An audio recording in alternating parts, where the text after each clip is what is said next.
later. But I wanted to kind of start out on how we even got here.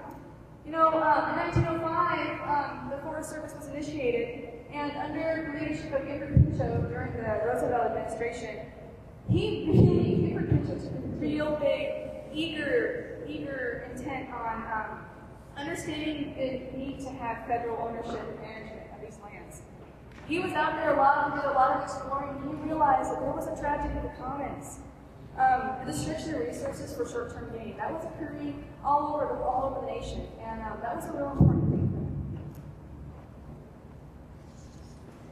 So I want to kind of talk about the boundaries, the things that we have to follow within the Forest Service, and especially I'll start narrowing this down a little bit toward the range focus. But so since 1905, since the Forest Service was enacted, there's been a lot of acts that have been passed that have started forming our umbrella, that I like to call it. The Multiple Use Sustainability Act, Sustainable Yield Act, the Wilderness Act, the National Environmental Policy Act, we all know that is NEPA, the National Forest Management Act. There's a whole bunch of acts that somehow trickle down, and that creates our umbrella.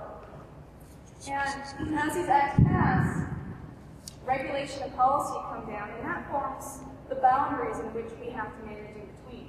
So, for example, Richard Nixon signed the National Environmental Policy Act that created the Council for Environmental Quality, and that council is what outlines our obligations through NEPA. So that tells us how we're supposed to work with the public to the matters of the environment and our natural resources.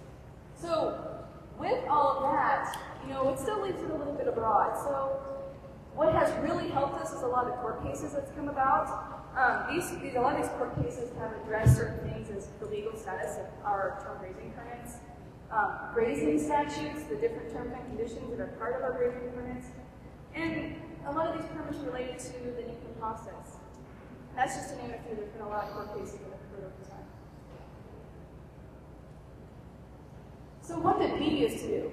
What came up with the Tonto? So right after the Civil War, a lot of the Army bases in Arizona, you probably all know this, they started posting them.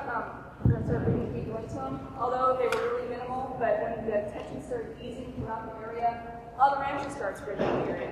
And I'm referring a lot to the Tonto Creek area. Who wouldn't want to be there? It's at the confluence of the Salt River and Tonto Creek. You have these beautiful floodplains that you can round up cattle on, lots of water, lots of feed. But by 1906, 1907, about a year or two after the Forest Service was enacted, we started managing these areas with permits. We started limiting the livestock herds a little bit, we started establishing rotations, we started some monitoring. And that was important. Like you mentioned earlier, there was a tragedy in the commons. We kind of needed some sort of game plan on how we were going to manage all this. So, a little bit of picture. I thought that was kind of cool. 1923 Roosevelt Lake. So what are we doing now? We kind of touched on this a little bit earlier. Ken kind of mentioned this. The Tonto manages 104 grazing allotments throughout with almost 3 million acres, and that's spread out between 6 different districts. We run, he mentioned this too, Ken also mentioned this, about 25,000 head of cows. That's what we have permitted on all our grazing permits. That's not necessarily what we run right now. Right now we're looking at about 61% permitted due to various things, range improvement development, drought, a variety of different issues. We manage these allotments on so many vegetation types. We saw that earlier in the presentation of forestry. And that's ranging on elevations from 1,300 feet up to 7,900 feet. So we're dealing with a lot of land and a lot of different vegetation types. We have a saying, it's from the spine to the spine. It's very true in everything in between. And that makes it real difficult and real challenging and real rewarding for us to figure out how to manage those different ecosystems. Different ecosystems vary. You can have 15 different vegetation types in one allotment, and each one of those vegetation types might be a different kind of management.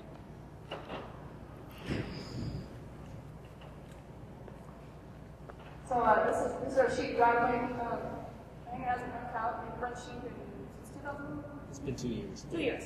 So this was the last photo that they took from them. Last time they moved sheep with the sheep driveway.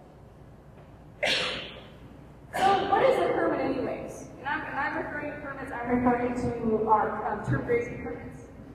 So that encompasses our umbrella. I talked about those laws and acts in the past. The boundaries, our regulations and policy, and a lot of those court cases. It's really, started to create what we issue now as a term grazing permit. Our term grazing permits are 10 years. They have 3 different parts to them. They have Part 1, Part 2, and Part 3. Part 1 and 2, those have technically all been determined by law and policy, by court cases, so those pretty much stay the same. That includes what the allotment is, how many acres it is, how the cattle will be branded, that kind of stuff. With that, in Part 3, we have a lot of special instructions, and those kind of instructions are things like, making sure that we have the right infrastructure. All of our different allotments, we've instituted different grazing rotations in all of these, and all of these different, we have fences up there, water developments and corrals, and all those different things that are tied to these grazing permits. And so we tell, we have them in there, all the different ways that they need to manage and they need to maintain these improvements. So also, part of Part 3 of our grazing permit is our allotment management. Now, our allotment management plans are based almost solely on the NEPA document we write, the National Environmental Policy analysis that we do, which we include the public. We're looking at different ways to work with the forest plan, work within our boundaries. And so that is our little overarching umbrella too, outside of the big one that we have to follow. And inside of that, we have to specify the prescriptions that we use. We have all these different veg types, different requirements by our ranchers, and so those kind of things we play into the allotment plan. And on a yearly basis, we work with the annual operating instructions. So that tells that we work with the permittee, we work with our rancher, and we're telling them, hey, so this year, we work with the permittee, we're going to have so many cows out there. We're going to graze in certain pastures, certain improvements are going to be maintained, and that's on a yearly basis. Places we're going to monitor. So with all that said, a little bit of background, I want to go into where we're going, the things that we are concerned about when we do our environmental analysis, when we look out on the ground. So we're going to talk about climate change. Biggest thing, that actually incorporates everything we have here. I'm not talking about having oceanfront property in Arizona or anything like that, although I would like my real estate prices to go up. I'm looking at the fact that in the Southwest, we're going to have more prolonged droughts. We're going to have times when it rains where it's going to be even harder, longer, deeper precipitation. It may not be at the same time of year that our different plants are going to be able to use it. Grasses do have different kinds of needs for precipitation and brush trees, so all that takes into account.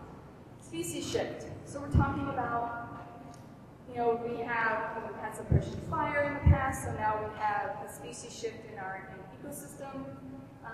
We've also had an increase in invasive species. So anything that isn't from here, that's what's really important. So those invasive species are often more adapted to fire than our own ecosystem is, especially our Sonora deserts and our desert ecosystems.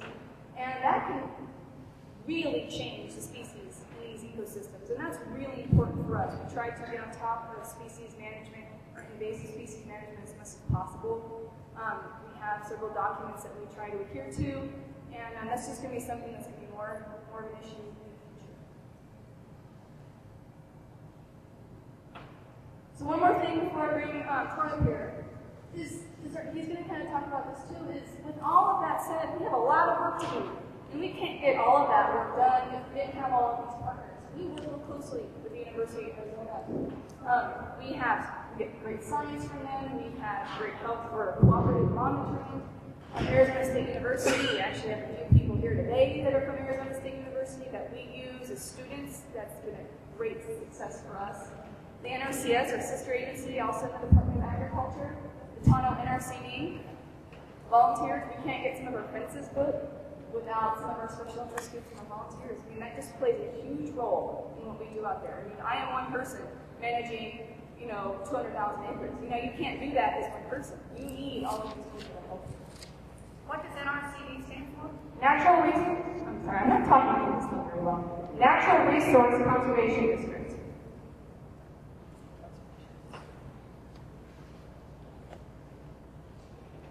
So I don't know if anyone recognizes this photo here, but there's a couple people sitting in this room that are in this photo. This is my way to introduce O'Neill from the 76th Ranch. He is my opening speaker today. Thank you, Jane. Can you all hear me? I said back there, what thing got a shortage? Yes, it does. No, it's when they move their hand. I've got a shortage, so we'll probably work it out. First of all, my name is Troy Neal. I've been here since dirt. We have the 76th Ranch down by Tonto Basin, north end of Tonto Basin. In managing the ranch, we have a lot of partners. The Forest Service, of course, is a partner. The National Resource Conservation Service, very important partner, has helped us develop a lot of conservation programs that we wouldn't have been able to do without the Forest Service. The Tonto NRCD is our local district. I'm on that board also, and we have done a lot in the last 3 or 4 years. There was one time we couldn't get NRCS money because it was only used on private lands, and some ranchers and some other folks went back to Washington, D.C. and told them how much private land we have in Gila County, and they decided that they would let us use NRCS money also. And so we've done a lot of fantastic projects with that money for all the critters out there. Last, but probably the most important is Jim Springer. Where's Jim? I saw him in there. Did he leave? He's right here. Right here. There he is. I tell you what, the guy's a walking encyclopedia of Rangeland Management. That's him. You notice he doesn't have the shovel. He can't already put the shovel in the man. He's over there right now. He's happening. That's my son, 11, and what's that guy's name? Byron Lambert. Who? Byron Lambert. Byron, yeah. Byron. They're out monitoring about 9 miles back from that ranch. Our ranch is about 6 miles wide and about 9 miles deep. The ranch house is about 3,000 feet. The middle of the ranch is about 6,000 feet. It's a nice flat ranch. A guy over at Jake Thorne one time was saying, Troy, you have one of the largest ranches in Arizona. And I said, no, it's just an average size ranch. And they said, if you flatten that baby out, it'll be one of the largest ranches in Arizona. And that's probably close. We've been through droughts, floods, fires, people, a lot of different kinds of people out there come across that ranch. Last year we had like 400 off-road vehicles that came on the ranch. And now on our ranch, they don't drive through the corner of the land. They come between the barn and the house. They come within about 30 feet of the house. And we have a creek. Our ranch house sits where Wright Creek and Tonto Creek come together. And that's probably the worst place on Tonto Creek to try to cross there in the flood, because it all comes together out of Wright Creek and Tonto Creek. And we get people coming in there that want to go across when it's 2 or 3 feet deep. I had a guy show up with 2 new Polaris Rangers that he had rented. And he was driving one, and his wife was driving the other, and they had their kids in there. And he said, you see here on the map, this is where you come through to go back on the forest. And I said, yeah, but the creek is flooded, you can't go through there. And he said, well, I just rented these Rangers. He said, can't I just try to go through there? And I said, partner, you can drown those kids. That river's running 3 or 4 foot deep. And then when I said drown the kids, and the wife started talking, she said, we're not going in that river. So we get a lot of things out there that really get pretty crazy, because a lot of times they really don't know what's happening. We probably have a gate open and a fence cut somewhere on that ranch right now. And I don't know where it's at, but it's out there. People will come through, they'll have 6 jeeps. The first jeep will tell them, be sure to close the gates. Well, the first guy closes the gate, the last jeep didn't hear that. So they go through and they leave the gate open. So it's really a struggle of management. But we love it. We love where we live, we love what we do. We've been there for 30 years, and we're there every day. We know that ranch like the back of our hand. We have partners, Forest Service comes. Eric and I talk a lot about We know where all the springs are. We know the ones that are drying up. We know the ones that are coming back. And it's a full-time job. I think Chief Seattle probably said it best when he said, "I love the land like a baby loves his mother's heartbeat." We love the land.